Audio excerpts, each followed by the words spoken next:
Trade Coffee is here to help you make better coffee at home. Trade Coffee brings roasted-to-order coffee from more than 55 of the nation's top roasters right to your doorstep. Jumpstart your daily coffee routine by signing up for a Trade subscription right now. Trade is offering a free bag with select subscription plans when you visit drinktrade.com/IDACAT, IDKAT. That's drinktrade.com/IDACAT for a free bag with select subscription plans. drinktrade.com/IDACAT. This episode is sponsored by the new podcast, Scumbags of History. You have to check this out. New episodes are dropping every Monday morning. Look for Scumbags of History anywhere you listen to podcasts. Barry Manilow. Adele. Who's more expensive at Vegas? You might find out. And I don't know about that. With Jim Jefferies. I think you're going to find out right now. I'll tell you right now, I just went to Vegas with the missus and we went and we were going to go see Adele, but it was like $2,000 a ticket or something. It was the cheapest ones we could get. And I'm not a big Adele person. I get why people like her. Yeah. But that song, if I hear hello in my car, fucking change the I can't change it quick enough. What about Rolling in the Deep? Oh, I don't know. That's her best song. That's her most upbeat one. And that one where she goes, Skyfall. That's just the one where she's like, someone like you, I want nothing. Has anyone seen the bloke? Right? If you Google the bloke who's allegedly the guy that song's written about, it takes all the shine off it. Yeah, well, I mean... Yeah, because I think that was before she was famous. Yeah, before famous. Adele, before famous, wasn't getting high end, I assume. I don't think her husband... Is it Rich Paul? Isn't it Rich Paul her husband? He's the agent, sports agent. I was about... I think I'm an agent. But not say anything mean. It's a sports agent, you say. Oh, they can't affect my career in the slightest. LeBron. I think it's LeBron's. I don't know. It says Simon Konecki. Maybe she was telling a story. Oh, did Adele marry Rich Paul? Oh, yeah. Okay. Anyway, I'm not a big Adele fan, but I do like myself a bit of Barry Manilow. It reminds me of my childhood. It's like Mandy and all that songs. And you could get tickets for Manilow under $100. And I was like, I said to the wife, I said, fuck it, I don't want to go to Adele. And then I went, you want to go to Manilow? My wife had the best time ever. She loves Barry Manilow now. What hotel is she it? Didn't know that she liked Barry? He's in the Westgate. The Westgate? It's at the end of the strip. It's not even on the strip. It's so far. Yeah. Is that Old Town? At that point? No. It's still where the newer part is. It's like near the Sahara. And, it's okay. But it's just like a block off the strip. And I'm not going to shit on the Westgate because I'd like to work there one day myself. No, you know what they have? I like Resorts World. You know what they have in Westgate that's really good? They have a Benihana. Yeah, I like Benihana, but it's really nice. They've got like fake trees and rivers. It's like a really nice Benihana. That's cool. Yeah. Westgate. Yeah. I want to go to the Westgate now. They also own the country club where we play golf, where Jim and I played with your dad. Oh, cool. And Drew on Super Bowl. Yeah. Yeah, no, it was a nice theatre. He puts on a good show. He does Mandy and he writes the songs that make the whole world sing, and then he does a sing along to For You Know I Can't Smile. And he does that with the bouncing balls, so everyone sings that. But then everyone has glow sticks, and I was in a back section where it wasn't really sold out, so I had like seats. Glow sticks. Yeah, so I just fucking cracked me gold set, and then during Copacabana. My edibles were really kicking in. And I was like, So Tazy didn't know Barry Manilow before this? Well, no, she knows Barry Manilow, but look, she was high as well, so maybe this was the most. She's like, geez, that was a good concert. She goes, even up the back, it was like he was talking directly to you. Well, I'll tell you another fun thing that happened to me today. Well, not fun. Where did I go this morning? I had something to do this morning. You had a doctor's appointment? When I was coming out of the doctor's appointment, I was a millimeter away from stepping in shit. Right? All kind of shit. Dog shit, not humans. Wow, it's LA. It could be anything. Yeah, it could be anything. Could be anything. It was meaty. It had some body to it. And I remember I was so outraged that I almost stepped in shit. And I was like, fucking people. I was swearing to myself, fucking people, fucking pick up after your fucking dogs. And then I remembered my childhood where I stepped in shit weekly. Yeah. And I was like, my son. You're 100% right. Has never stepped in shit. Yeah. He's had a shit-free life. I've stepped in so much dog shit when I was a kid. I had a stick almost constantly. And you'd be get the grooves. You'd be digging it out of your grooves. Yeah, you get the hose, you get the high pressure. Yeah. I used to buy shoes. I used to check the soles and think to myself, oh, these are good dog shit shoes. Right? So Jordans, these are terrible dog shit shoes. They've got the little the Travis grooves. Scotts. Yeah. Terrible for dog shit, right? But I tell you, the old Jordans, the Jordan sort of 4s, the one with the black bit at the bit where they just had circles at the bottom. Yeah. They were a great dog shit shoe. Bad for grip, though. Bad for grip. That's why I slipped in Prague. Yeah. After my phone in Amos, they had the old Jordans on. Yeah, they're just holes and they're triangles and stuff. Yeah. But you could spray them with a hose. Yep. Now, dog shit was so bad in my childhood that out the front of every classroom at St Ives North Primary School, right, they had metal grates that were just like, they were metal, they were like in the concrete, and then they were slanted up just so you could remove dog shit before you came in the class.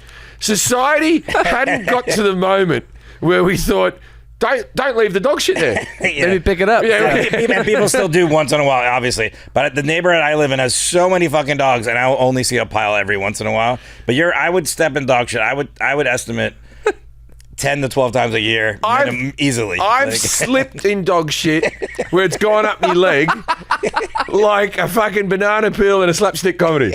Right? Wait, with your leg? Yeah, because I've slipped with me heel and then I've slid into it. And That must have been a fresh one. It's gone on me jeans. It's the old joke. Yeah. What's the similarity between dog shit and air stewardesses? What? The older they get, the easier they are to pick up. That is a good, solid joke. That's an old school joke. But we have improved as a society. As a society. And do you remember the first people who started picking up dog shit, and we all questioned them like they were weird? The stand-up comics across the world were doing this when that came in. Have you seen these women? They're carrying around a little bag of shit with them. There were so many comics doing this bit. And it was unbelievable. But now the bit's all about, like, you don't clean up your shit? Well, now, Times have changed. The problem is you can't speak to the younger folk. I think your generation, you didn't even have dog shit, did you? You were just... There was dog shit. I stepped in dog shit. Yeah, you were early. But it has gotten better. Oh, yeah, you were right on the edge. You were like when I'm a MySpace... cusper. I've tried telling Hank about it. There was just shit everywhere. And we all stepped in it. Yeah. And you'd see bits where other people have stepped in it on the concrete. Because it'd be on the footpath. It wouldn't even be on the grass. Yeah. This would just be dog shit on concrete. Yeah. And you're like, even the dogs have learnt. No, the other dogs now move over to a tree and a bit. Yeah. They used to dogs just with gay abandon. The other day, I was walking Arnie. I forgot the bags. He took a shit, and then about a half hour later, I had to go somewhere. So when I was driving, I went by and picked up the shit. Wow. Like 2 blocks away. And a woman saw me and she goes, "Thank you for doing that." And I go, "I can't believe I'm fucking doing like this." Like, same thought popped in my head. I was like, who does this? Like, who's... Yeah. Like, well, if you go... The front of my house, there's a pylon on the fence. Yeah. There's a puddle there where some dog had diarrhea and it's stained the concrete. It's been there for about 3 months. And I thought this rain would get rid of it. If you look at it, there's a circular stain. And I'm angry at the owner. Plus, I'm also like, it was an unpick-upable. There's nothing you could have done. It done. was not pick-upable. Hire a pressure washer? Like, what do you do? It stained the concrete. The concrete's now a different color, this dog shit. Tour. Speaking of Vegas, you're going to be in Vegas March 8th and 9th coming up. Come and see me at the new Hard Rock, or the Mirage as it's still called. Always a good time. I'm going to bring the wife. We're going to probably see some more concerts. We'll see if we can... How's she coming? She'll come, yeah. Yeah, JJ and I are there with you. So yeah. The wife loves supporting my career in New York, Vegas. And, that's right. And she's shown interest in Miami. That was funny the other day. I don't remember where you brought that up. I think it was at the murder mystery thing. And And she was like, and then she goes, oh no, that's it. You said New York, Vegas, and Yeah. LA. She went to Chicago. Okay, London, maybe. Yeah, London, sure. Well, like, she'll do anything in the UK, but even when she comes to Australia, she tours with me. So this, hey, I'm going to tell you something about. There's going to be an Australian tour announced soon. You know what? I'm sick and tired of. You know this about me, Jack. Yep. Everything in the entertainment business, for some reason, you're not allowed to say anything. You have to go like this. You have to go, and they go, don't tell anyone because we haven't finalised the dates. Or if you've got a TV show where there's going to be an announcement or something like that, nah, fuck it. I haven't finalised the dates, but I'll be doing a tour of Australia in July, August, and so it's happening. So And if it doesn't happen, we're sorry. a big one too, and where I may even come out to, well, when I say rural, I don't mean like I'm not going to go to the fucking desert, but I might come out to some smaller towns that I haven't visited before. You gonna go to Cooper Pedy? There's not enough people in Cooper Pedy to make it worth me while. Like by the time you paid for the flights, you wouldn't be able to. But the people at Cooper Pedy, hey, you chose to live there, so that's what I got to say to you people. You're living underground like moles, man. Like the people at Cooper Pedy live under the ground like fucking moles. And you know what they're mining? Opals. Opals are a precious gem that is only owned by elderly women on brooches. That's the only. I don't understand why it's precious. No, well, if Yeah. you're my mom's birthstone, she had a lot of opal stuff. So when she was younger, even too. So Yeah, but your mother's generation, my mother's Maybe, yeah. generation, which was about 10 years older than your mother's generation, but a similar generation, yeah. she was all opaled up as well. Opal's falling out of favor. Young girls don't I go don't to hear the about opal. opals. I don't When hear you about fly opals. to Australia, there's always opal commercials on the Oh, they're planes. bragging about it. We're the biggest producer of opals in the world, but I've had It's like Nicole Kidman comes on, she's got opals. And I've had exes that I've taken several different women to Australia, and I've gone, you should get an opal. I go like this, they're a lot cheaper here than in America, and every one of them looks like, I don't want a fucking opal. a green marbly rock. And then that movie about the Adam Sandler when he was gambling. Uncut Gems. Uncut Gems. It was a big opal. Yeah. And I was like, Kevin Garnett's coming in there going, I have to buy this opal. And I'm like, get on a plane to Australia. The flight alone, you'll save money on your opal purchasing. Well, go to You get it at the airport. Don't even go to a special shop. Don't Duty put the free effort in. store. Duty free store. Opal up. Go to JimJefferies.com for other dates too than America and also South Africa. We got Des Moines, South Africa. We got new casinos coming Casino up. in Oregon in March 16th. That just went on Oregon. sale. It's like Spirit it's Mountain just around the Casino. corner. So if you're in what Des is Moines, it? Grand Run. it's about 20 minutes outside of Portland. Yeah, if you're in Portland, you want to come out to the casino. Grand Rondi or Rond. Yeah, I think it's like 20 or 30 minutes outside of Portland. So it's I do a similar show to Barry Manilow. Oh, if you're at the back row, it'll be like I'm talking to you. Des Moines, Iowa, March 22nd. Kansas City, March 23rd. Then you're in South Africa, Spokane, Denver. 2 shows in Denver. Fort Lauderdale, South Carolina, San Francisco. You got a whole bunch of stuff coming up. And it's all on JimJefferies.com. Except for these Atlantic City. And Westbury. Australians, watch the 1% Club. Watch the 1% Club. Check out the 1% Club. And I'll be in Australia April 24th and 26th at And the Factory Theatre. We're Sydney. going to try to do a live podcast when we're there. Yeah. And say your dates again. I'll cut you off there. Sorry. April 24th, April 26th, Factory Theater. You can go to forrestshaw.net. There's ticket links on there. There's ticket links on my Instagram. And I'll have some shows at the Comics Lounge the week after that. I just don't have any that set yet. And I'll be there. The podcast, I think we're going to do at the Comics Lounge. I think that's it. I'm going to be there. We're going to do a podcast at the Melbourne. Comic Lounge. And there's some other thing going to happen that I'm not allowed to mention. Jack's going to be there. Dun, dun, dun. That I'm going to be there for something that isn't happening. Jack's for the podcast. Yeah. Oh, right. Flying The out live for one podcast. And we fucking... So yesterday, me and Jack did no less than 6 or 7 hours of press for Australia, where I did every radio For the station 1% Club, yeah. in the country.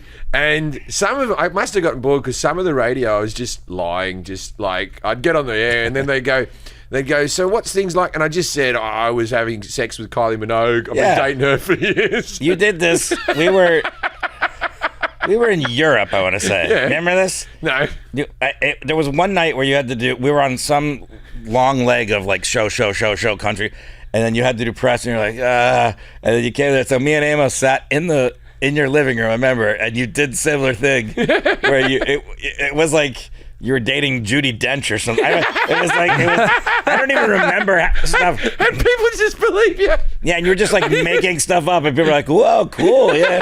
And Amos and I were like trying not to laugh. We're just sitting over there, and I was like, "This is how you should do it. This is how you should do all these." Yeah. You just make shit up as you go. Yeah. There was one interview that was so funny because I think it was a pre-record. So you're like, you can swear, they can bleep it later. So you say fuck, and they go, oh man, I guess you forgot you can't swear on this. And you went, no, I was just getting bored. I wanted you to pull me off the air. It wasn't a pre-record. It's live. Oh, it was live? It's live, and we don't have we don't have a dump button. And then I went, well, you know what it's fucking like. I said something like that, and they went, oh, well, obviously you don't know you're on radio because you've just dropped the F-bomb. Sorry, well, I go, no, I knew I did it. I just was bored of you people. One other thing is we have a live podcast coming up at Flappers in a little less than 2 weeks.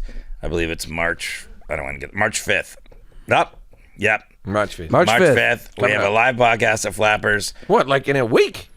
2 weeks. 2 weeks from the other day. Well, a week from when this comes out, yes. Yeah, Thank a week. you. A week from today. Are people coming? Flappers. I got to check. I'm sure people are coming. People came last time. Why wouldn't they come this time? I better post. Yeah, we should Yeah. do a better job with that. Well, yeah, we'll post. You'll post from yours. I'll post from the ID Cat podcast on Instagram. So come out and check that out as well. And yeah, I think that's it. All right.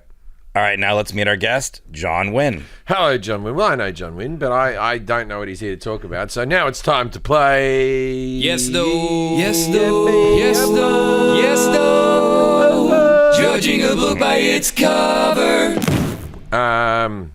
You know John. Yeah. Is it comedy based? No, we've already done comedy. I know, but it could be comedy based. Not I think really. so. Yeah. No. Is it entertainment based? Yes. All right. Yeah. Right. Is it in the field of music? No. Is it in the field of movies?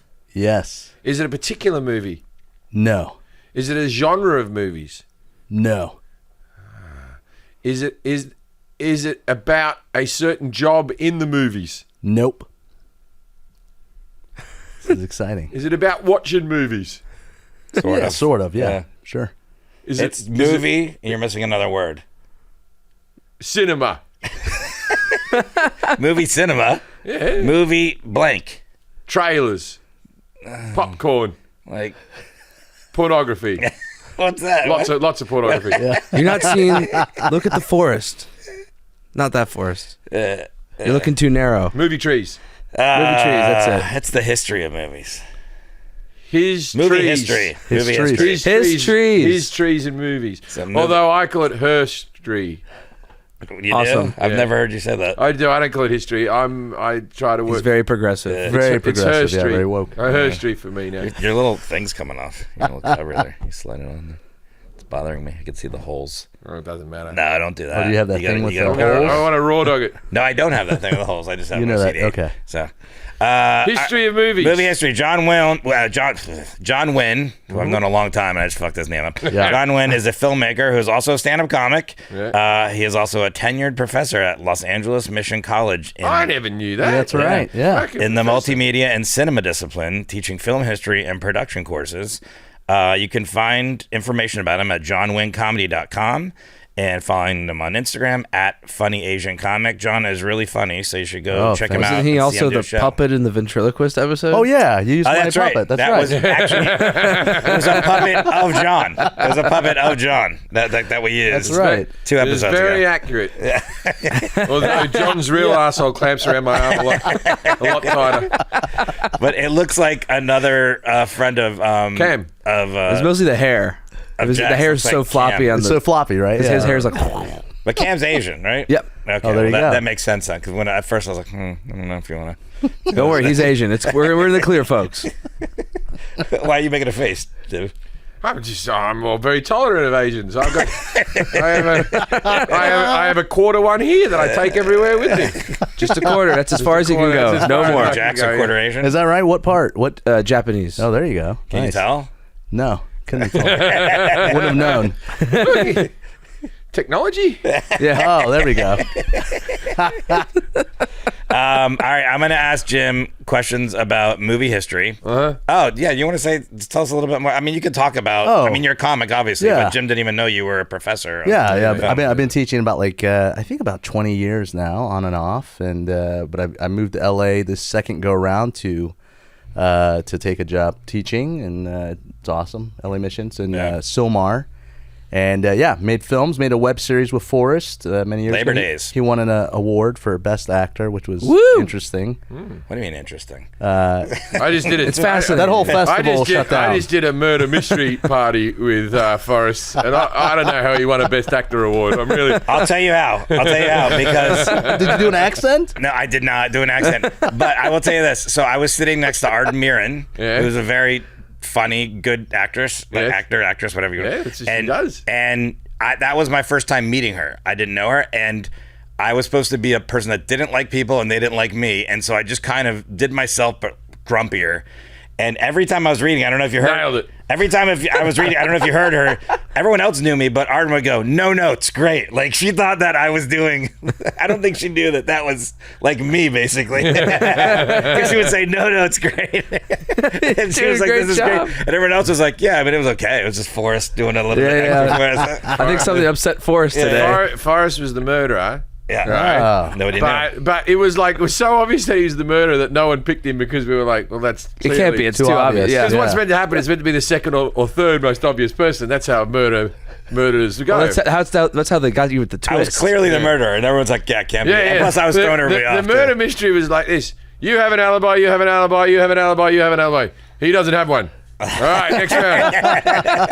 there was 10 of us. I think everyone had an alibi. except for me. Everyone else was hanging out with each other. I was playing billiards with him.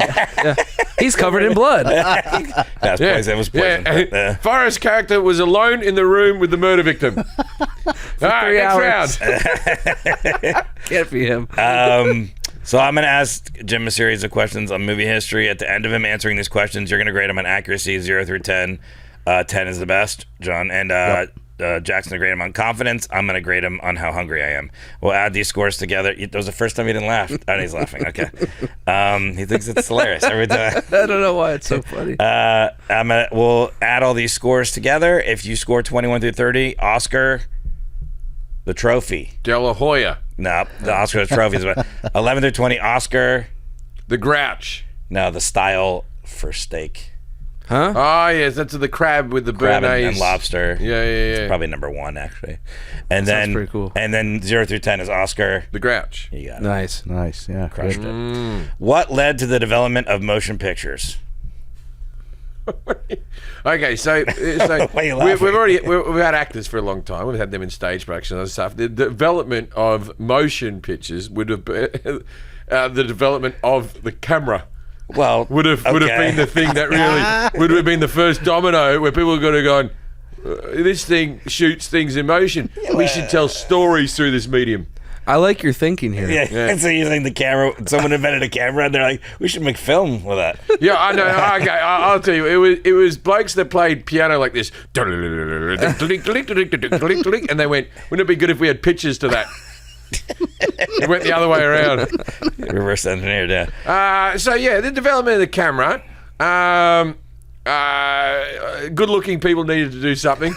they needed a job that they could be passionate about. Yeah. The good-looking were just wandering the streets doing nothing. When was the first motion picture camera invented, and who was it credited to? Who invented it? The first motion picture camera was invented. So I'll tell you, the first motion picture where everyone went, whoa, was that train that came towards you. That's very good. It was the train. And everyone had to run out of the cinema because they thought, this fucking thing's going to hit us, right? And so that would have been, well over 100 years now. I'm going to, and I can even remember. I can remember like footage of Kaiser Wilhelm walking around during the First World War. That's right, yeah. Right, grainy pictures of that. So it has to be before that. 1896. 1896. That was when the motion picture camera was invented. That's when they first started making the train movies and all Motion picture camera. Okay, and then who was credited with the motion picture camera invention? The guy, there was a guy. Cranks. Old Cranks. Yeah, I'll tell you what it was. It was a bloke. It was a bloke who had an organ grinder with a monkey. And He already had the muscle memory. Yeah, he's like this. What else could I do with my skill set? I've nailed this. So that This guy. does music. What if this monkey, other people could say? Yeah, so we did photography the other day, right? Yeah, so I yeah. should remember this. The first photo was a photo of somebody outside their house. I can't remember when that was. We only just did it. It was like 3 weeks ago. Yeah. Just who did it? You got the date. Who Just did give us it? the name. Paul Hogan. Great. Hogan. Crocodile He's Dundee. old. Crocodile Dundee. Yeah. Yeah. He's fucking old, bro. Yeah. Crocodile Dundee wasn't his first movie. It was just the first movie you saw. When did people begin watching screened entertainment? Like when were they going out? 19. I reckon the first cinemas opened where people could go into the cinema and watch like that Eskimo documentary. People love filming Eskimos. That was a big thing. Nanook of the North. Nanook of the North. That's right. Nanook of the North. Nanook of the North. We're looking about. There's no way his name was Nanook. It just. It is. I know, That's but the name it's of the too, guy. the alliteration's too good. Nanook Nanook of the North. Yeah. Yeah, Well, that was the originally title it was later. called Ernie the Eskimo. And the tagline was, "You'll be into it. You'll be into it. Inuit. You'll be into it. Yeah, Inuit. You'll be into it." Right? The into Nook it. of the North in the cinemas, 1908. Okay. When did the development of sound recording come about? 1920s, we started to have some talkies come in, because then you go like 1930s, we're talking. Well, 1920s, even before 1920s, we're talking Shirley Temple was the biggest thing in the world, right? So Shirley Temple, that was the first toy fad that ever happened. Was the Shirley Temple doll was the first. During the Depression, everyone went mental and bought a Shirley Temple doll. My mother owned a couple of them, thinking they were going to be retirement plans. But it turns out that everyone who owned those things are dead, and no one else wants to buy them, and they're worth nothing now. They've gone full circle. So 1920s. Talkies. Talkies, 1920s. Before that, there And was no sound. there would be a pianist playing like the Three Amigos. Okay, you know the movie that they see at the beginning of the Three Amigos when they walk into the Mexican town? Yeah. That was cinema. And people would go, dum, ba, dum, ba, and there'd be someone tying someone to a train track, and then they'd be like, oh no, and then it would say, oh no, oh no, oh no. And then, and it was good. It was good for people like me, because that's when the Pale run the world.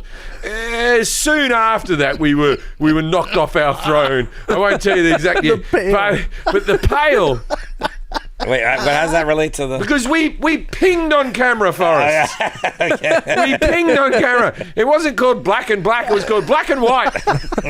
And the white, you'd put us in a dark outfit, cake us on with makeup like zinc. We all got some type of cancer. But you'd cake on the makeup, and then we'd have like the lipsticks on. Oh, pretty lady, like that. And there was like, who was the famous actor who had like it was like Rivero, Cavalieri or something. The Great something. There was a famous actor, the Great something or other. Rudolph Valentino. Great Valentino. Don't give him answers, John. Sorry. Yeah, the Great Valentino. And Hey, you nailed it with that Valentino answer. Yeah. That's right. Trade Coffee is here to help make better coffee at home. Trade brings roasted to order coffee from more than 55 of the nation's top roasters right to your doorstep. Stay tuned for a special offer for our I Don't Know About That listeners in just a moment. 1, 2, 3. I don't know about you, but February is the time of year where I need pick-me-ups, and Trade delivers are always a bright spot of my week. When you subscribe to Trade, you'll discover new flavors while supporting small businesses across the country. The best part is you can personalize everything. They send coffee that matches your taste preferences, and you choose how often it gets delivered. Yep. So you go, this is the taste I like. This is how much I want. Yeah, there's a quiz online. You say, I want how dark your roast is and kind of fun flavors you like, and they pair you up with the flavor of coffee that they'll ship to your door. Now, I'll be honest, I'm only a casual drinker of coffee. but my wife, coffee connoisseur. Mm-hmm. We've been using Trade. She drinks coffee every single day. She complains that, the coffee in America isn't as good as the coffee in Australia, and the tea over here is non-existent. I'm married to the Queen. But she loves the Trade coffee. Jumpstart your daily routine by signing up for a Trade subscription right now. Trade is offering a free bag with select subscription plans. Fuck, that's hard to say. Let me do it again. Jumpstart your daily routine by signing up for a Trade subscription. Right now, Trade is offering a free bag of selected subscription plans when you visit drinktrade.com/IDK. That's drinktrade, drinktrade.com/IDKAT, IDKAT, for a free bag with selected subscription plans. drinktrade.com/IDKAT. Mother Teresa, Dr. Zeus, Gandhi, is it possible that these enlightened historical figures were total scumbags? That's what comedians and confirmed scumbags Brittany Smith, Mateen Stewart try to decide in Scumbags of History, where they pick through the dirty underwear pile of lesser-known facts about some of the famous people in society that we've put on a pedestal. Scumbags of History is a thoroughly disreputable history lessons on the people you thought you knew from history and some of the scumbag things they did that you've never heard about. You can watch clips of the show on TikTok. Yeah, I've listened to the Mother Teresa episode. Oh yeah, she was a horrible woman. I think everyone's flawed. That's the thing, though. But it's fun to kind of break some of this stuff down. And I think there's a lot of stuff that Mother Teresa was attributed of doing that she didn't do. She died the same day as Diana. Did you know that? Princess Diana? Yeah, that's why no one did anything. Also, she was a scumbag. Elton John wrote a song. Sandals in the Wind. It's an old joke. You've got to check it out. New episodes are dropping every Monday morning. Look out for Scumbags of History anywhere you listen to podcasts. Why were the movies called peep shows? Because you saw them with your peeps, bro. Good point. And it was before people, and then like, okay, so before all of this, you would go to the Nickelodeon. That's good. Yeah, you pay a nickel to get in. But before the Nickelodeon, there was these machines where you go up in the goggles, and then it would turn around, and it would just be normally all the entertainment in the early 1900s, right, was someone with a stick with a hoop bashing it down the road. people would come, and then there'd be you'd go, you watch another one. Oh, it's a girl with a balloon. Nah, I'm a hoop guy. I like the hoop genre. And so you'd watch that bloke knocking a hoop stick, going around, and you think that's good. So those were peep shows, because then as we went into pornography, as we got the cinema and stuff, we went back to that, and you'd have a wank in a booth. You're not meant to wank in the booth because it's a public area, but they had cleaning stuff there. I've done it. What is the first film produced with a motion picture camera? Are you going with the Train? It was the Train. The Train was the first one, and then then you start going into like those, you got Chaplin and stuff through the 20s and 30s, right? Because Chaplin was before Hitler, because Hitler nicked the moustache. Right? When I wear the moustache, I just want it to be very clear I'm being Chaplin. And people, when I have a Chaplin moustache. Oh, I almost said out that. But when I'm wearing my Chaplin, I don't like the looks that I get in this town for just trying to look like Chaplin. I'm trying to do an homage to what this city was fucking built on. It's a very judgy town. I think if anyone's seen your live show recently, they know this is a lie, what you're saying. I'm Chaplin. Yeah, okay. Who or what is the Black Mariah? That would be, I want to say Beyonce, but she hasn't got the voice. So I'm going to say Alicia Keys. No, Mariah Carey's the semi-black Mariah, and she's we'll get in trouble for that. I don't know. I'm not Hitler. He's Chaplin. Yeah, I'm Chaplin. What? So in relation to movies, who or what is the Black Mariah? It's spelled like Maria, just so you know. The Black Maria, but it's pronounced Mariah. Ave Mariah. The Black Mariah. I would say that would have been. Oh, I know what it is. It's Mickey Rooney playing an Asian guy in Breakfast at Tiffany's. That's true. It's probably what it would be a word he would say. Yeah. Who is considered to be the first movie star? The Great Valentino. Okay. I hope that's not the answer. Rudolph Nureyev. No, he was a dancer. Valentino. Why were the Oscars started? The Oscars were started because the actors, being the dumbasses that the bunch of those people are, they either asked for a pay rise or they asked to unionize, and to stop them from doing it, they said, "We'll give you a shiny trophy." And those thick, pretty people went, "Okay," and they held the first ones at that that hotel that's over the road from the Chinese theater. Roosevelt? The Roosevelt was where the first Oscars were held. Do you know when the first Oscar ceremony was? It would have been.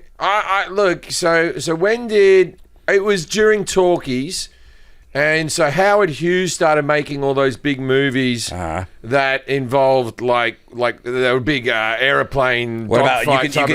I think it was then. Okay. Just then. Howard Hughes pre-growing his fingernails and pissing in jars. What film won for Best Picture? The year. What film won Best Picture? Toro. Are you sure that's not your order at Sugarfish? I loved it. That's a great No, movie. but Toro is a big movie. It's an old film. I thought you were just making shit up. You never heard of that film? No, I thought you were just making it up. It's Pearl Harbor. Yeah. It's Pearl Harbor, the movie, but it's Toro. It's an old film. What was the first color film? Okay, so there's an argument for The Wizard of Oz because I assume it's not, but I'm going to say The Wizard of Oz because my parents and every old person, when you watch The Wizard of Oz and they go from black and white into color, they still freak out. The elderly still go, "Oh, it was magical." You're watching the screen and then all of a sudden everything just was just colour. Vibrant. They must have loved the outdoors, those people. They must have just been walking around outside like this. Fuck me. Who is D.W. Griffith? The first person to make movies. Okay. In what U.S. city did the movie industry begin? Okay, you're going to say, well, I'm going to say it's Los Angeles, but then I'm going to say it's, okay. So Los Angeles was picked as the movie destination of the world because of, if you've ever been on set, you've probably heard this stereotype, we're losing light. We're losing light. Weather is very important to cinema, right? And it never rains here, even though we've just been through 2 weeks of rain. Yeah, but it never. rained this whole year. It's probably the least rainy, one of the least rainy places in America, if not the world, right? And you can drive, and this is before LA traffic, right? This is back. You can drive. Back in the day, you would have been able to drive 40 minutes in that direction, and you'd be in the snow. Okay. And 20 minutes in that direction, you'll be in the fucking desert. So LA's was your answer. The perfect place to make cinema. Okay, 2 more questions here. In 1896, this film caused an uproar by showing what act? What's the film? You got to tell me the In film. 1896, this film, that's what you got to tell me, caused... Oh, wait. What is the film? Well, I can't say the name of the film. Okay, give me the year again. What's the act? Give me the year. I'll tell you I'll that tell you either. that. Okay. Yeah. In 1896, it's 2 answers, sorry. All right, so Done. 1896. In 1896, this film... So I reckon I'm caused far an out uproar on by my showing first what act? movie. It's named after the act. Oh, Deep Throat. Deep Throat, okay. That's the Peep Show. Last You ever question. watched Deep Throat from beginning to end? No. No. It's not good. Last question. Shock. Last question. She has like a clitoris at the back of her Back throat. of her And the only throat. way she can orgasm is by What? getting a dick to the Yeah. back of her That's throat. about? Yeah. That's terrible. 1896. Yeah, the doctor tells me. Very Good progressive. Last question. Who or what is Topsy? Turby's older brother. Turvy? Topsy Turby. Topsy. Topsy. Topsy was Topsy was like a famous silent film actress that when it became the talkies, it turned out she had a voice like this. And they were like, she was the biggest sex symbol in the world, and they were like, we can't use her anymore. She's fucking hopeless. All right, John. We'll do a thing where she has a clitoris at the back of her throat. So she won't talk for a quarter of the movie. All right, John, how did Jim do in his knowledge of movie history? Man, I'm 0 gonna- to 10, 10's the best. I'm going to give him some good points. There's some good stuff in there. I'm going to go ahead and say it's probably like a solid 7. All right. Nice. I like 7. movies. Yeah, that's very good. How do you do in confidence, Jack? 7. He had some really confident answers, but he kept going back on answers. 14, yeah. I'm not that hungry. I'm about a 5, so go 19 because I know you want Oscar style on your steak. You like that. I like all the 3 Oscars that you offered up there. I know, but you really like there's the lobster things and I know steak. for sure. I'll never win an Oscar for acting. I'm too old now to ever get. There's no momentum that I can get to that stage right away. So that's never. Unless you gonna- shock people. One movie. Oh, I could do a documentary. Supporting. You could be in a documentary. What's his name is old, and he's getting awards. Did Sarah Silverman get No, nominated why for am I forgetting his name in England? Maestro? No. Because I thought because she plays his brother in Her there. sister. His sister, yes. Yeah. Well, hey, her story. So I thought. What's his name What in- I'm saying is, if Sarah Silverman doesn't get nominated, I'll never get nominated. In England, what's his name? Your friend. I got a mate. This is the fucking best story. Whenever I tell this warms my heart, this story. I have a friend called Dave Johns. He's a good mate of mine. Dave is about 15 years older than me, maybe a bit more, right? So Dave... Comedian. Stand-up comedian. He was one of the first comedians, and I did like gigs in Dubai with him. I went through Asia with Dave, and he was just one of those older blokes on the scene that, as a young bloke, I just loved hanging out with him and hearing his old comedy stories and stuff like that. And he was all but given up stand-up, and he moved back to Newcastle Lake, in the north of England, right? And Dave speaks like this all the time. So Dave was saying to me, I'm going to give up stand-up comedy, like, and give donkey rides on the beach. Like, that's when you know. That's when you know life's gone to shit. Like, fucking hell, Dave's giving donkey rides. Dave's a very funny comic. Anyway, so what happened with Dave was they wanted a part for a movie called I, Daniel Johns. Have you ever seen the movie I, Daniel Johns? No. It won the BAFTA he won the BAFTA acting in it, and it won the Palme d'Or award that year. Wow. Now, it never really made it in America because the whole movie is about a guy who they cut off his welfare check and he's dying, but he can't work because he's got a bad ticker, and he's a carpenter and he wants to get back to work, but the government won't believe him. They've cut off his welfare. And the movie didn't work in America because you don't have welfare. Because you just know that people have been like, as soon as he went, the government's not giving you any more money. Boo! Get a job, Yeah, hobo. get a job. Pull yourself up by your... What was it called again? Daniel Blake. Daniel Blake. Daniel Blake. I watched it on a Delta flight one time, so it might. I don't know. You might be able to find it on. All right, so there's the post. Put it up. Daniel Blake. Yeah. Right. Yeah. So it's on the screen. No, this is when the big I post, see. right? So Dave, who had done a little bit of acting, he'd done a small bit of acting. He had about 3 lines in Cuckoo's Nest on the stage production, and Christian Slater was the lead, who played the Jack Nicholson character in the West End, and Dave played the mad guy who was strapped to a radio, who went bastard like that every now and again, right? Yeah. That was all he did. And so Dave auditions for this role, gets the main part, then goes on to win the BAFTA. The movie wins the Palme d'Or. Dave's story's more inspirational than the fucking movie. Now, Dave is a bona fide fucking movie star, and he can't do enough films, and I couldn't be more proud of him. He's one of the nicest men on earth. But one time before this happened, me and Forrest were in the airport, and we're standing behind Christian Slater to check in our bags. Yep. Line of red eye. Yeah, And I remember nobody else there. because It's just Dave, the 3 of us. Dave became friends with Christian Slater like this, right? And he's like, sometimes Dave would be like, I got to leave the gig late because I'm gonna meet Christian Slater. I gotta go and meet. And he'd say it quite loud. All right, Dave. So I'm off to see Christian Slater then. So anyway, It was literally me, Jim, and Christian Slater. Everyone else had checked in. Everyone else checked in. We were standing there, and so I went, that's Christian Slater. I said, I have a friend who claims to know. Like, it was a big risk. Yeah. Dave could have been bullshitting, right? So I was like, I'm gonna. And I went, hi, Christian, and he did his Jack Nicholson. Hey, hi. And I just went, I went, I'm friends with Dave Johns. And he fucking, Christian Slater lit up. His whole face lit up. He went, I love Dave Johns. Dave Johns, I went to the voice anymore. I'm going back to my own voice. And we were going through TSA, and I don't know, just something in TSA happened, and to both like all three of us, and so he kind of looked at us like, "Yeah, TSA, huh?" And I was like, "Yeah." And then something else happened at the ticket counter, and we are like, "Oh, flying, huh?" And I was like, "I think we're friends with Christian Slater now." And then he got on the plane, and he walked right by us, and I went to wave, and no longer friends.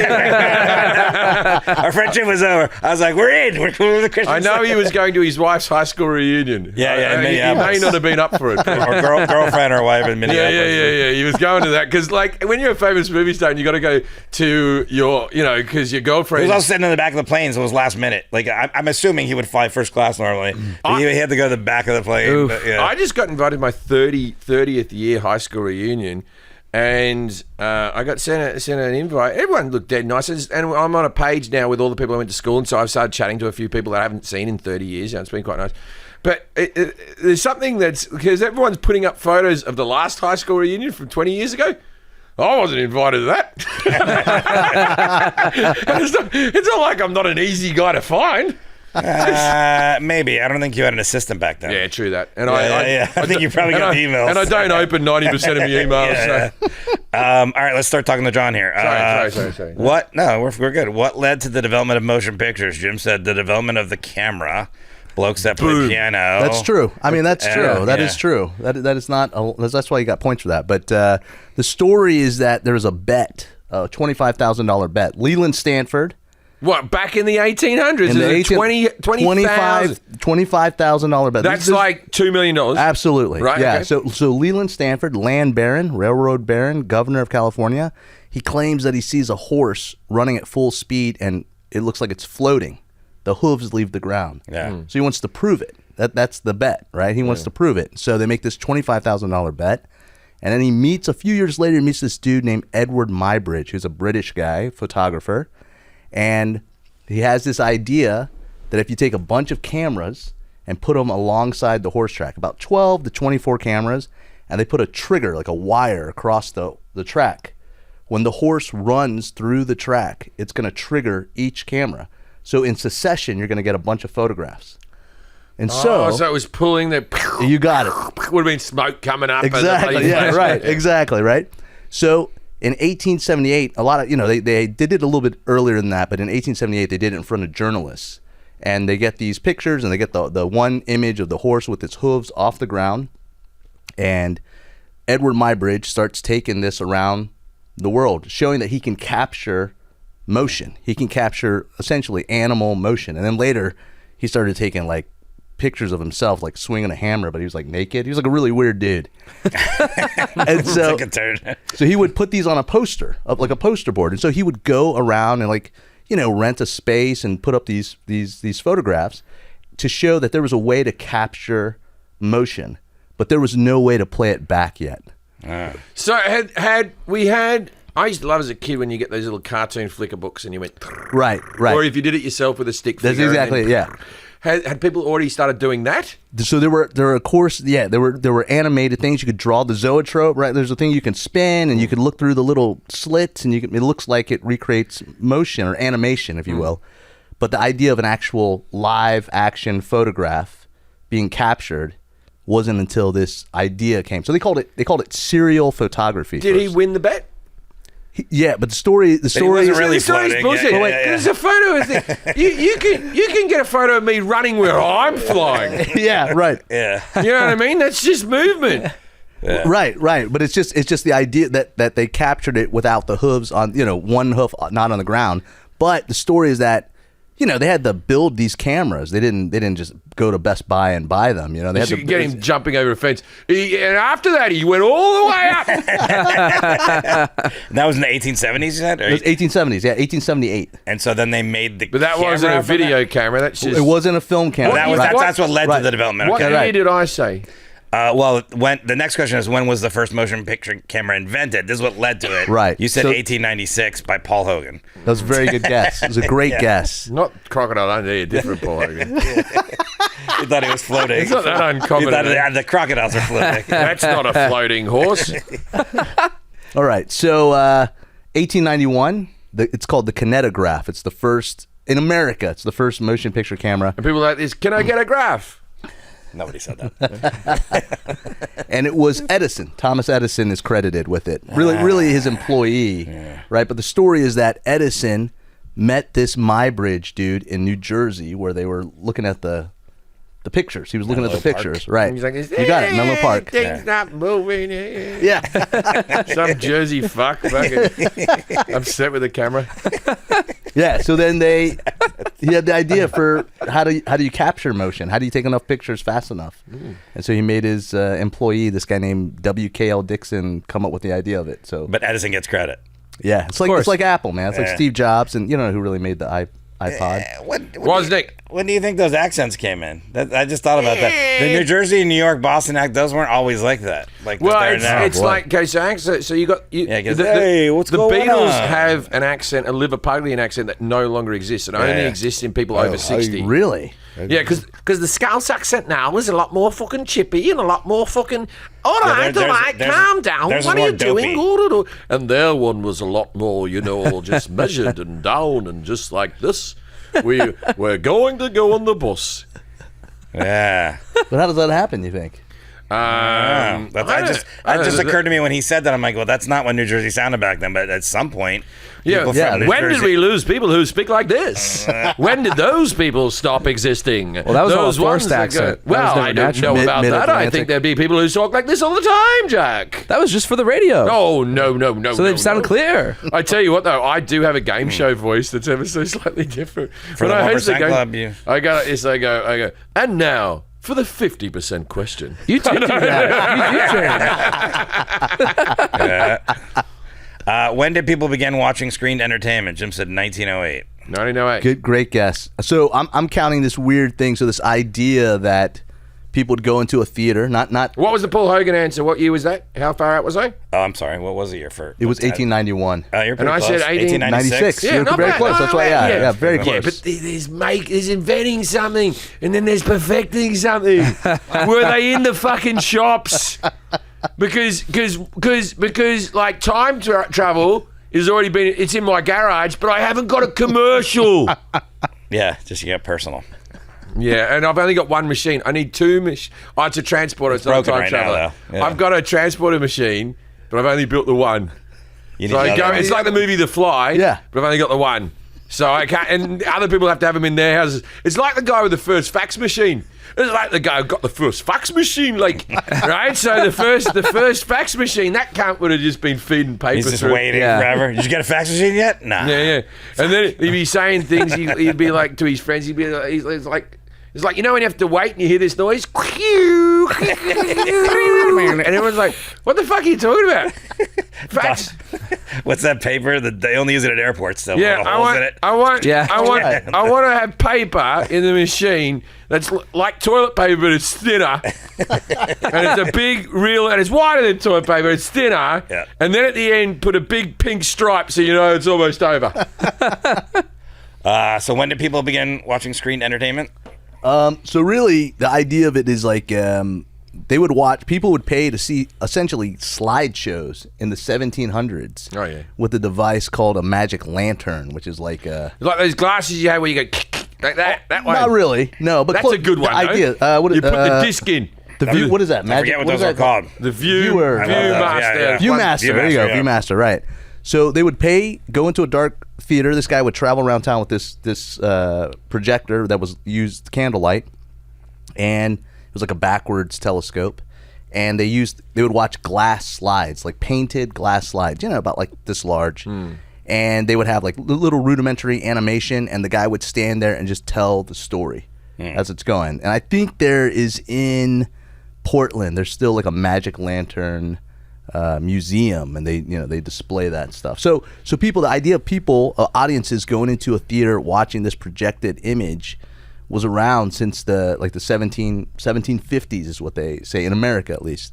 And then when the movies came, that's why I gave him points. You were absolutely right with the one, you would just watch it in this booth, this one little booth. And then it wasn't until about the train guys, the guys who made the trains in 1895, they found a way to project motion picture onto a wall. So a group of people could watch it then. So a group of you got it exactly. And Yeah. when was Nanook? Nanook's 1920 something, and it's fake. It's all faked. It was all. Oh, really? It's credited as the first feature documentary. Robert Flaherty did it, and then it turned out. I think one of the stories is he was like he was going up north all the time. He had like a mistress, like he was sleeping. 1920. Yeah.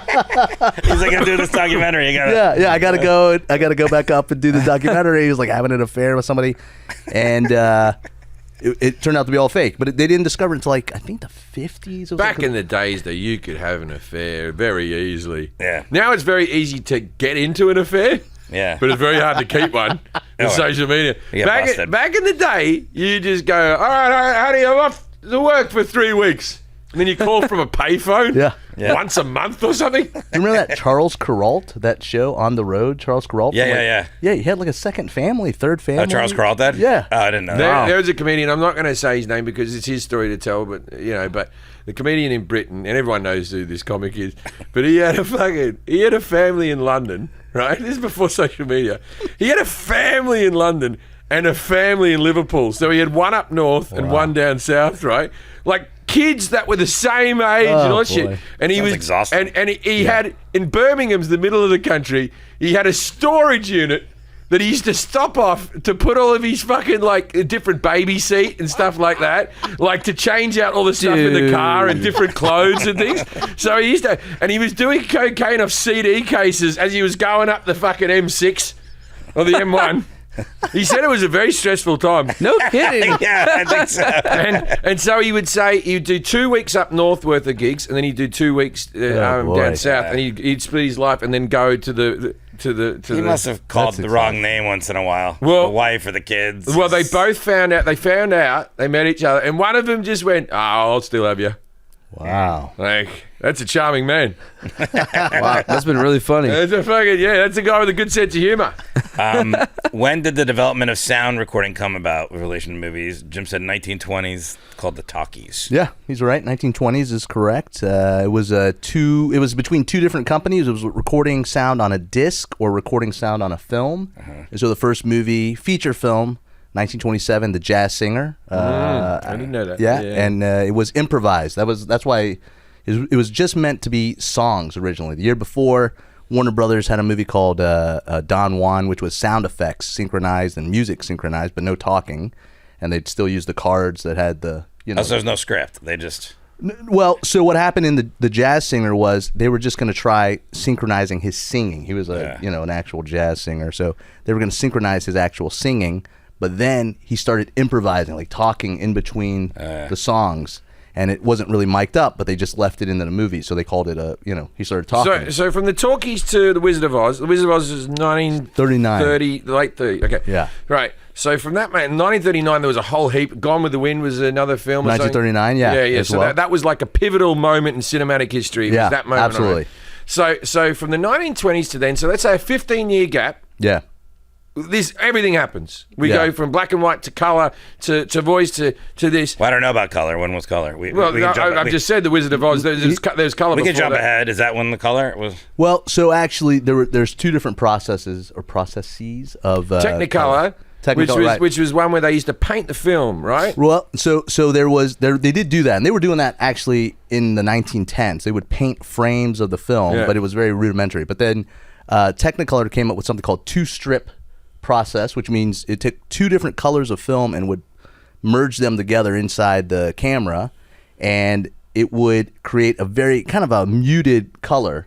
But that was actually around the Like sepia? Yeah, but even more like the greens aren't really green, the reds aren't really red, but they're there, they exist. But it's mostly red and green. And actually, that was when you were saying? That was around the 1920s. Okay. It was called the Toll of the Sea. But the first three-strip, the way we think of color nowadays, was in the early 1930s. It was actually a Walt Disney cartoon called it was Silly Symphonies, and it was three-strip Technicolor. But the first feature film that had three-strip Technicolor was called Becky Sharp. Came out like 1932. She had a clitoris at the back of her throat. And what were you saying? So 15 years. Well, so 15 years, everything happens, right? Everything happens. Yeah. And now, from 1939 to here, what have we done? We've done a little bit like Special effects. No. Yeah. Special effects, but like I'm just saying to the techno. So we've got IMAX, which by the way used to mean something.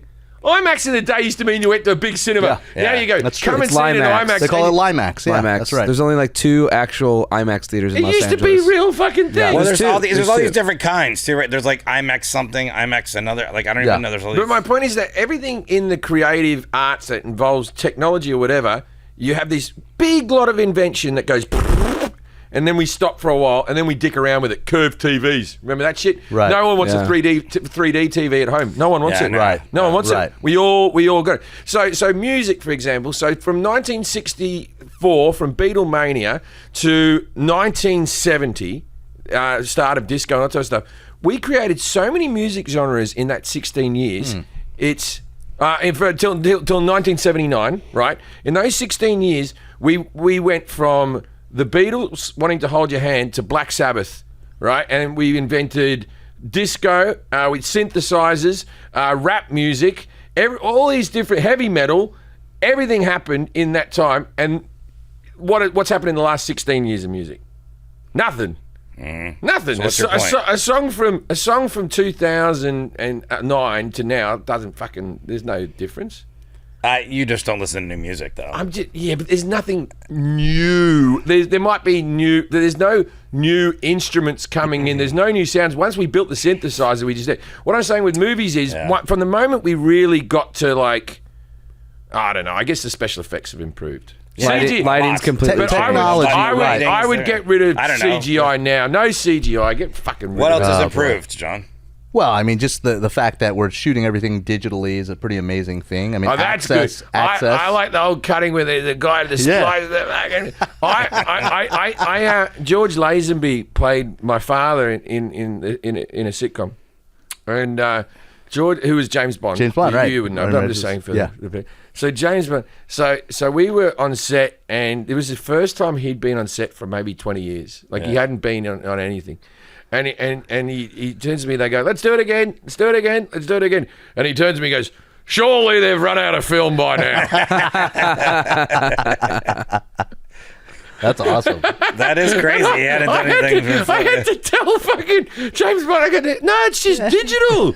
There's no film in there. Yeah. I was early on in the Blew his mind. Like the- that was 2012. like the Marvel movies. Robert Downey Jr. was complaining because it's like back when you're doing film, there was more time in between takes, so you could like re-prepare. Yeah. And now they're like, go again. We're not even gonna cut. Just go back to the beginning. And he's like, the whole acting side has changed because you can just keep going and going and going. And going. I never acted on film. They never, so I don't know how that is. But I digital like, has I like every- as many takes as you want. I have a problem with the movie and film industry. Right, this is my problem. Right, There's one problem. This is your whole act right now. I You're have, doing. I have problems with everything. Right, but what I don't like is whenever on set for a film, they take 40, 50 minutes to fucking set the cameras and the lights up, which of course, that's what it Right. takes to do. That's what it takes to do. Right. But then I get on there and I fluff one line and they're like, come on, we're losing. I'm like, isn't this the important bit?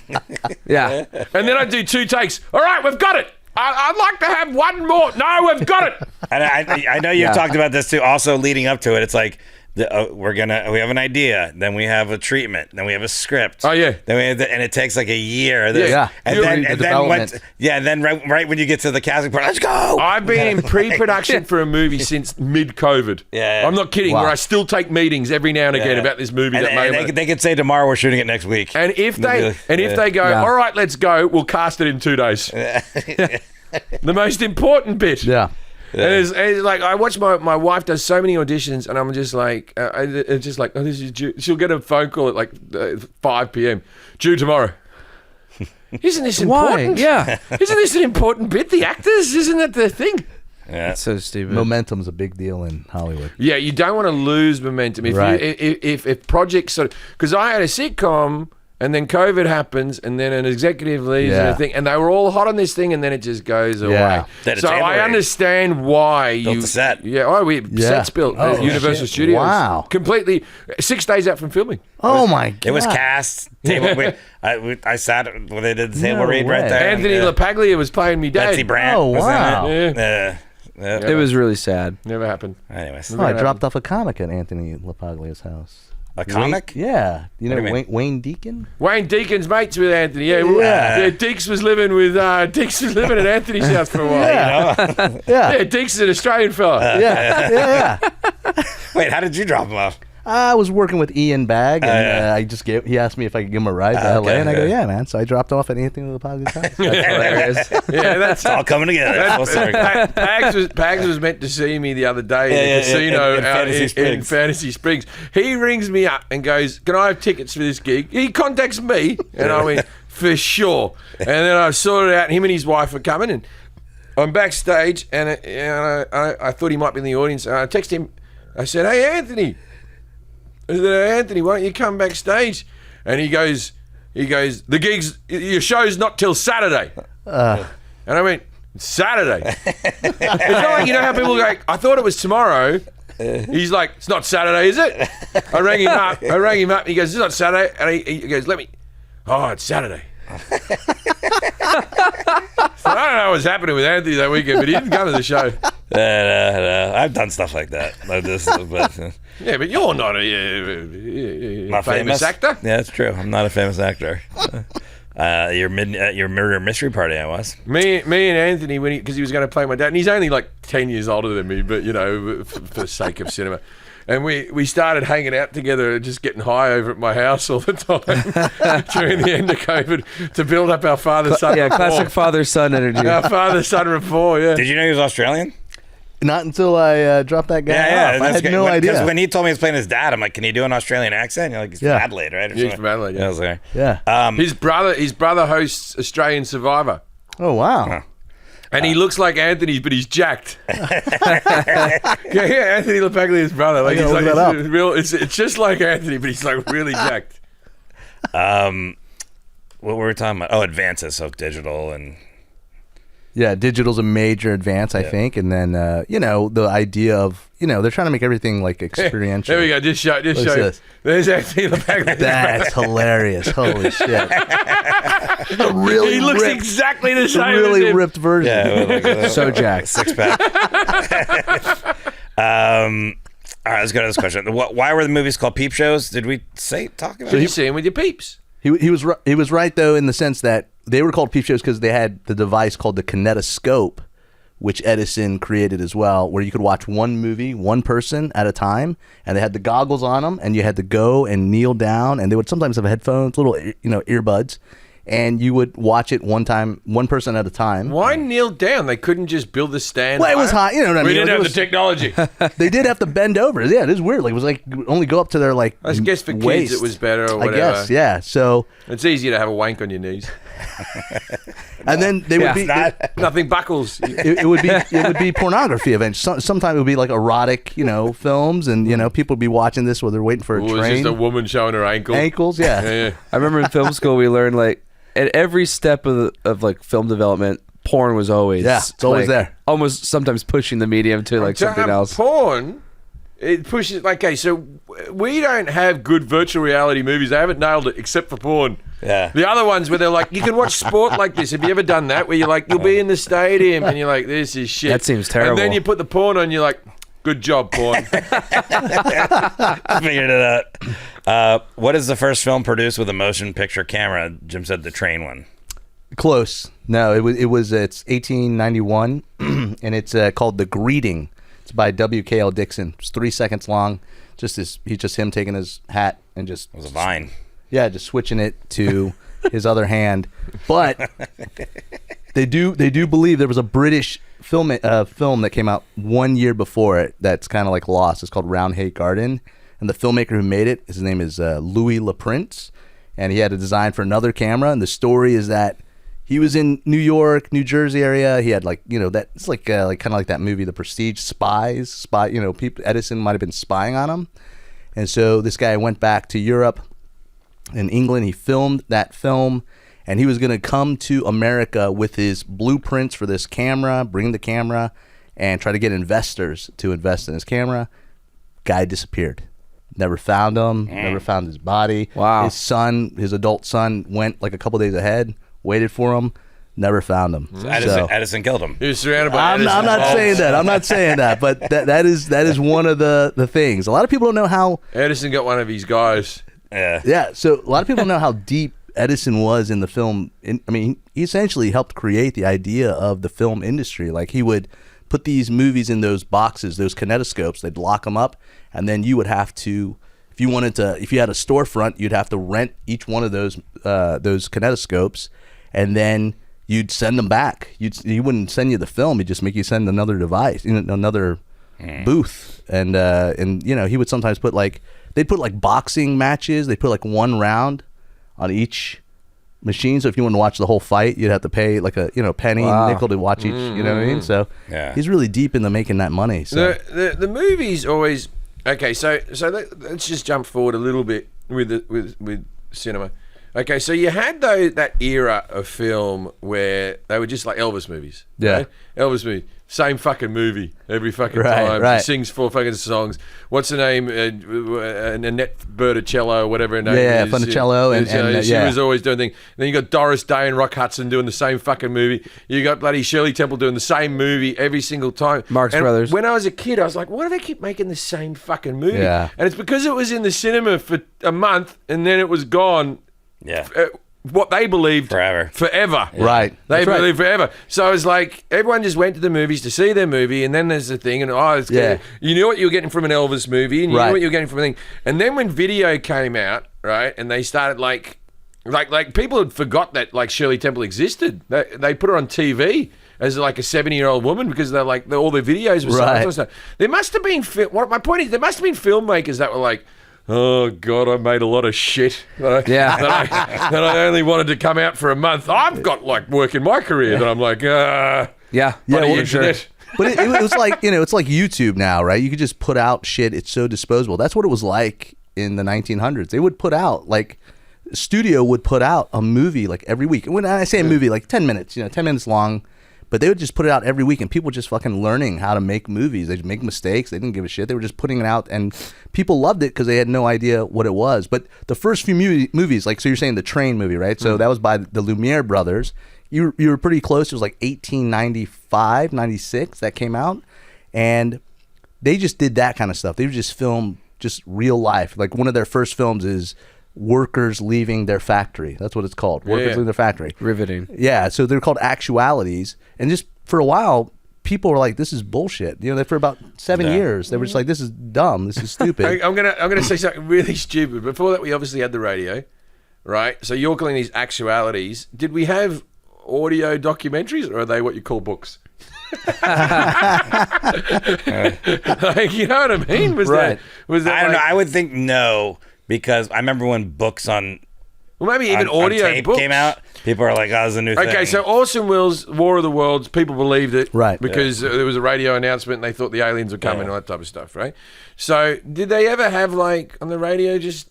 Oh, now we're going. I guess NPR is audio documentaries, isn't it? Some of them, yeah. Some They had sitcoms on the radio. Oh, I would love to be in one of those sitcoms. Someone's come in the house. He's got a metal leg. All right, who or what is the Black Mariah? Jim said Mickey Rooney playing an Asian guy in Breakfast at That was Tiffany's. very good. That was a great guess. It was a good guess. That was the name of Edison's studio. So you need a lot of light to make movies, right? So this is at the time they didn't have those huge lights like even you have here. And so the Black Mariah was a studio that had a retractable roof to let as much sunlight in, and it was built on a huge disc. And every hour somebody would go out and spin. What? They'd spin the studio so that it would move with the sun throughout the day. That's cool. Yeah, so so Edison. That's great. They were just churning out those movies right away. They were just one shot, no editing. So you want the sun because that's lighting, and we didn't have the lighting. That's right. They want the Do they constant still light. have the black curtain that goes over your head as you film it? No, for the kinetograph they didn't. They actually it was just sealed, and so it's just a giant box. Maybe I would say maybe 3 feet. Maybe 2 feet by 3 feet. It was a huge box, and they just kind of pointed it in a direction. There was no way to really look through it. They just kind of pointed it, and they would just film. And it would be dudes hammering something, blacksmiths drinking a beer, and then they would just develop it. Right. So Okay, so when the camera comes out and they're starting to talk about doing real movies with real actors, was there pushback from the acting community that is a shit profession, that our job is done on the stage in front of people? Yeah. Similar to when movie stars never did TV, right? Right. Yeah, movie stars never did TV. And now even like TV and movie stars, you still don't want to do sort of webisode type thing. There's still like a stigma there type of thing. So was that something? Absolutely. So for the excuse me, for the first movies, the movie star question, studios never named the actors. They never put their names in the credits. It was always just the name of the studio. And it wasn't until about 1909 that one studio put out the name of the actress. And that's why they kind of consider this woman, her name is Florence Lawrence. And they consider her the first movie star because they actually used her name on a marquee to sell it. And she was known... Google Florence Lawrence for me, please. Yeah, so she was called the Biograph Girl. And she worked for this company called Biograph, which was a competitor with Edison's film company.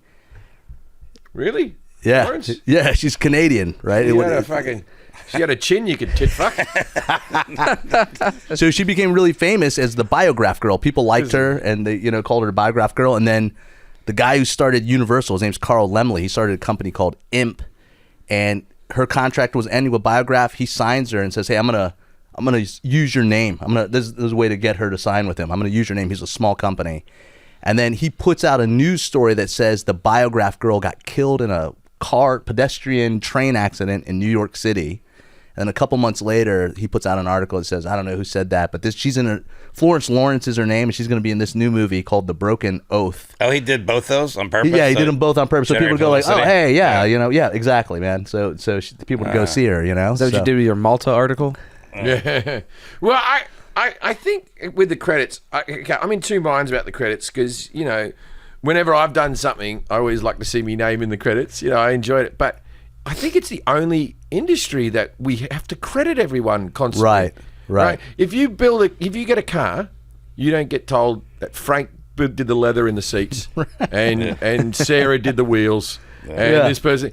In movies, you're watching it, you're like, if you get a kind of cup of coffee, you're on. Yeah. You know what I mean? Yeah. Like people think that's like mean for me to say that people should get credit. But everyone sitting at home or in your car right now, think about your job. At the end of the day, do you get... Does anybody know who you are? And by the way, only in this city, when you watch movies in LA, most of the theater stays in their seats for the credits. Like when you're in like Iowa, everyone just gets up immediately. It's over. This is the only city where everyone's sitting there like, I got to see my friend's name or my name or whatever. Like in every other city, everyone's like, get the fuck out of here. And it'd be a grip. Yeah. So first movie star was Florence Lawrence. Florence Lawrence, yeah. Florence Lawrence. And why were the Oscars started? Jim said to stop the act. Nailed it. Unionizing? Nailed it. Totally nailed it. It was Okay. Louis B. Mayer. There was to stop unionization. And I think his quote is something like, the best way to deal with actors and filmmakers is to hang a medal on them. Yeah. And so he came up with that idea. The Academy Awards were, the first one was 1929. You're right. Hotel Roosevelt, right? And it was 15 minutes long. And I think Oh, wow. 15. it was 15 minutes long. And Bob Hope posted it. no, it was Douglas Fairbanks. Fairbanks hosted it. And the best picture that won was not. It's called Wings. And it's like a World War I. I knew drama. it was an airplane type thing. Yeah. That's why I went for Tura Tura, but I knew it was a dogfighty airplane. It is an thing. airplane movie, but at that time they also did something called unique and artistic pictures. That was another category, and the movie was called Sunrise, like a tale of two humans, a tale of two something, and that won as well. But they got rid of it like the next year, and there's no like. I don't think there's any records of this, like no recording. There was no. It was 1929. And 15 minutes, so they didn't do best actor or anything. They did. But people knew a few months in advance. Yeah, okay. They It's already the Carriage know. Award. Yeah. There's no and the first color film, we already did that as Yeah. well. I forget what that was now, but. Why were they called the Oscars? So the rumor is that they made the statue again to try to make it seem like they were getting something. And so there's 3 stories on it, but like the most popular story is that the Academy librarian said it looked like her uncle Oscar. So they just called it the Oscar. The other story is that Betty Davis said it looked like the ass of her husband at the time, who was also named something Oscar. And then the third story is, I don't remember what the third story is. Crab meat. My Yeah, mistake. crab meat. Who is D.W. Griffith? What did you say? Jim said the first person to make movies. No, it's close though. No, not really. But he's the guy who did Birth of a Nation. Oh, I know Birth of a Nation. Okay, so Birth of a Nation was a Ku Klux Klan movie. That's right. That went on. Like when you want to talk about extras, I can't tell you how many times I've watched this film. Where did I saw a documentary about this? Was it a documentary? The film? No. No, but- I but- saw a documentary that was. Oh, it's a But film about the Ku Klux Klan. But people believed it was a documentary. Got it. It had it's cinematic in scope. like a Blair Witch Exactly. Project kind of, Extras yeah. on top of extras. That's right. Thousands of extras. Huge war scenes, All battle the scenes. huge battle scenes with all the and the heroes, the Klan people. And this is back when being a member of the Klan was like being a member of your Rotary Club. Right. You know what I mean? Like it was the thing to do. It wasn't Yeah. frowned upon by. Yeah, so, Most people. But what people don't really associate with him is that he essentially created the length of the movies to be longer. So up until then, movies were about 12 minutes. They called them one reeler because one reel of film was 12 minutes. So you might get a two reeler movie, which is like 24 minutes long, and then it progressed to like 40 minutes, right? So you had like Buster Keaton movies that'd be like 45 minutes long, and that was it, right? Buster Keaton, man, that guy. It's awesome. He's the best. He's fantastic. He overchat like him hanging from clocks and shit like that. And the one where he just gets in the back of the car and he grabs it in full motion and Oh, he yeah. jumps on the back of it. Yeah, That's not slowed down. That's not sped up. right. It's Yeah, and he like insane. swings, right? He does the yeah, he's amazing. He's amazing. We should do an episode on Buster Keaton. I'll name drop some. So Carrie Fisher. I was working with Carrie Fisher. Same sitcom, my only job, right? So Carrie Fisher said that her mother used to take her over for Sunday like high tea at fucking Buster Keaton's house when Wow. she was a kid. That's That's cool. awesome. That's awesome. Yeah. Oh, so you're saying they got longer, the Birth of a Nation. So Birth of a Nation is 3 hours long, right? Jesus. And it was Real long. very long. So up until They then, had to make the point, Jack. It's a very nuanced opinion. up until then, movies were like maybe the most an hour, and it's actually an Australian movie that some people consider the first like hour-long movie about like the outlaws, like the Kelly brothers. It's or called a something. movie called Finding a Stick. So you're talking about Ned Kelly the movie. Okay, so the original Ned Kelly the movie, and there's been several Ned Kellys. We've had a Heath Ledger version of it. Right. Who's Ned Kelly? Ned Kelly is Australia's Billy the Kid, if you will. Okay. He's an outlaw, but he put a steel trash can on his head, and he cut the eyes out. Google Ned Kelly. and this was the longest movie before Birth of a Right, Nation. until Birth of a Nation, right. So this was the first movie. This was a big movie in Australia. The next Ned Kelly movie. Who played Ned Kelly in the next movie? Oh boy, I don't know. This is like very interesting because it was black and white. Paul film. Hogan. Mick Jagger. Oh wow. Mick Jagger in the 60s. So 20-something-year-old Mick Jagger playing. And so the saying "such is life" comes from Ned Kelly. It was the thing that he said just before they hung him. You got anything to say? And he said, "Such is life." Oh wow. Right? So Ned Kelly wore this bin over his head with his eyes like that. And this first movie, this just shows how weird movies are, right? His metal pads and his metal chest plate and the bin over his head, he like so he could get shot and all that type of stuff, right? That was all in a museum, right? That you could go see somewhere in Melbourne or something. And then the filmmakers go, "We want to make a movie of the Ned Kelly." And they used the stuff from the Oh, museum. wow. Oh, wow. They didn't even recreate it. The stuff you see in that movie is the actual armor that Ned Kelly wore. Wow. And he'd been dead for a long time. They went, "Oh, you can have it. It's just gaining dust over here."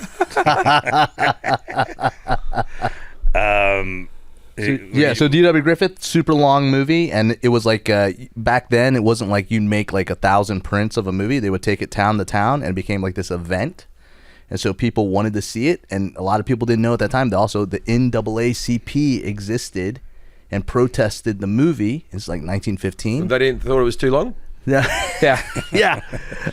And so of course, people are like, "Hey, you shouldn't go see this movie." People were like, "I got to go see this movie."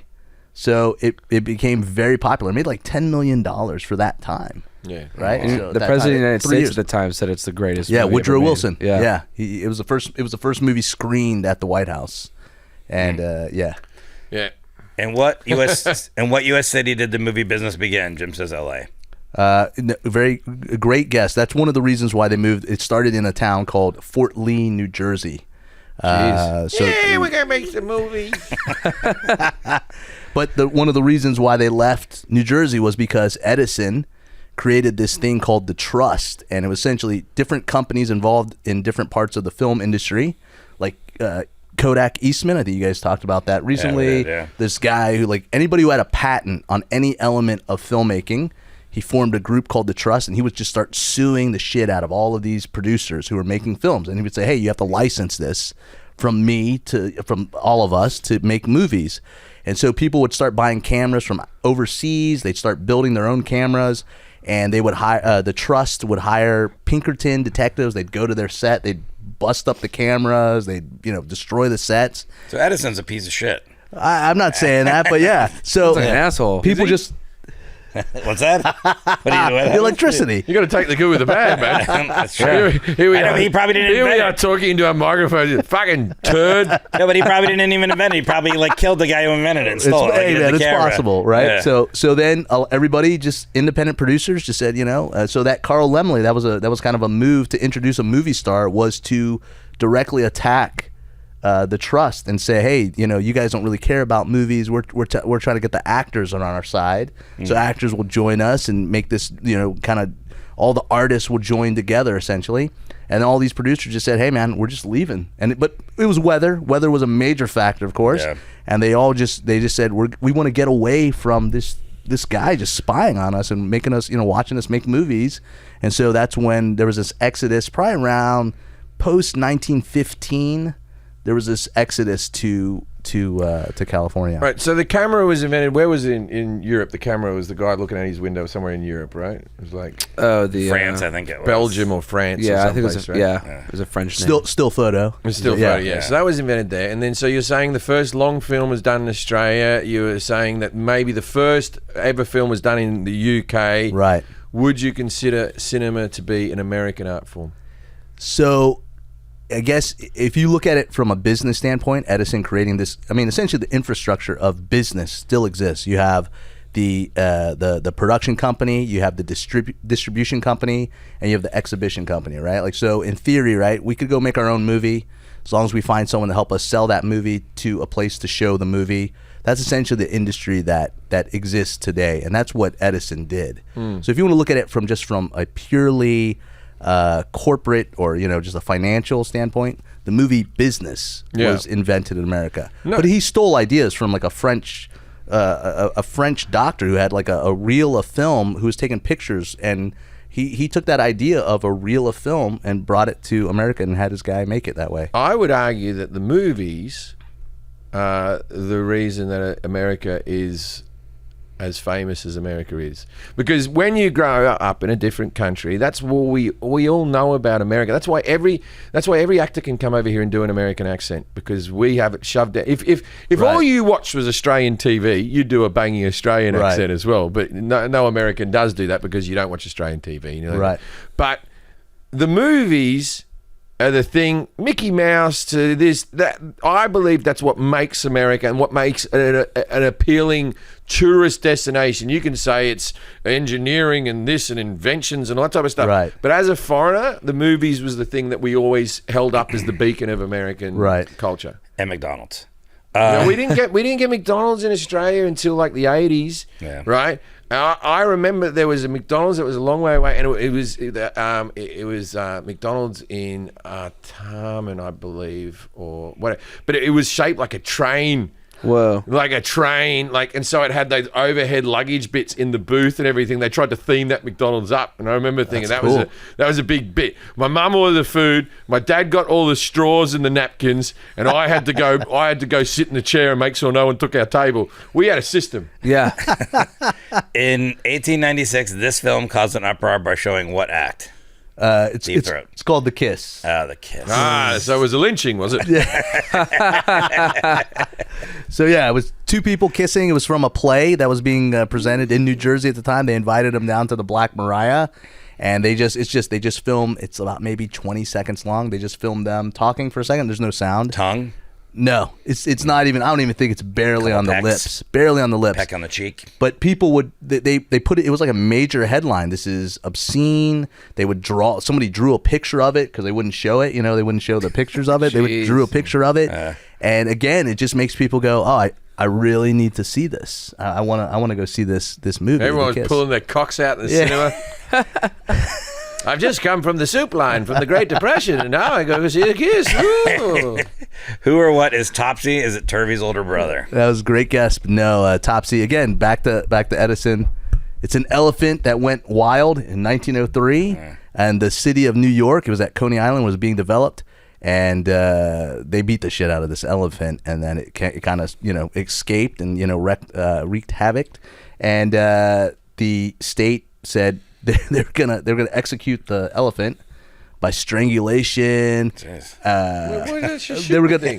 Then they decided to electrocute it. They electrocuted it, and it's on film. So Edison's had people down there.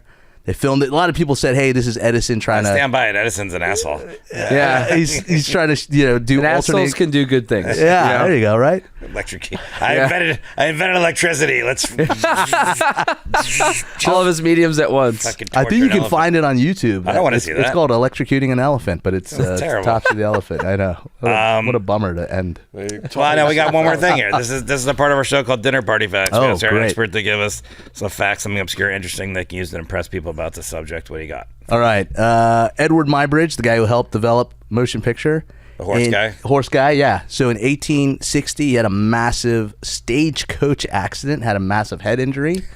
They believe that his personality shifted, and that might have been one of the reasons why he had this idea of taking 12 cameras. Yeah. And had that idea to trigger it. In 1874, he discovered his wife, was having an affair, and it was like a journalist. And he invited the guy in 1874 to his hotel, Muybridge's hotel. When the guy stood at the doorway, he opened the door and he shot him. He shot him dead. And Muybridge was arrested. He surrendered and said, "Hey, I shot this guy." And the jury acquitted him because they believed he was justified, because he was his wife was having an affair or something like that. And so so he was acquitted. I think But a few years later, he essentially meets up with Stanford. And did he stay married? No.